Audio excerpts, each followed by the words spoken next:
நாங்கள் ஆங்கிலம் பேசும்போது ஒரு ஆளை நாங்கள் சந்தித்தால் அவரை நாங்கள் எப்படி க்ரீட் பண்ணணும்னு சொல்லி நாங்கள் முதலாவது பார்த்தோம். இப்போ நாங்கள் பார்ப்போம், அவரை நாங்கள் செகண்ட் டே சந்திக்கும் போது நாங்கள் அவருக்கு சொல்லணும், அவரை பேரை சொல்லி நாங்கள் வேண்டாம் ஹாய் சொல்லலாம் அல்லது ஹலோன்னு சொல்லலாம், பிரச்சனை இல்லை. இப்போ தெரிஞ்சால் தானே. ஆகவே ஹலோ என்று சொல்லலாம் அல்லது ஹாய் இன்னும் சொல்லலாம். ஏன்னா இது செகண்ட் டே நம்ம ஹலோ சொல்லுவோம், ஹலோ அப்துல்லா. தென் நீங்கள் டைரக்ட் இங்கே நைஸ் டு மீட் யூ சொல்லக்கூடாது, ஹலோ அப்துல்லா. அவர் ஹலோ மொஹிதீன், அவரை பேரை மாறி சொல்லுவாங்க. Hello Abdullah, hello Mohideen. How are you? I'm fine, thank you. How are you Abdullah? I'm fine, thanks. இது இந்த ரெண்டாவது step.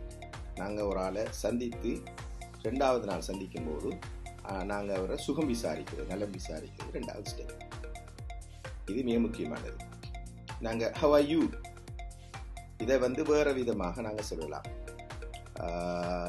Have do you do, how is it going, right? இதை தொடர்படுத்தி இன்னும் நாங்கள் கேட்கிறாக இருந்தால் how is life, how is life in Qatar, how is life in Sri Lanka, how is your business, how is your meeting, இப்படின்னு சொல்லி நீங்கள் என்ன செய்யலாம், அவர் டீட்டெயிலை மேலதிகமாக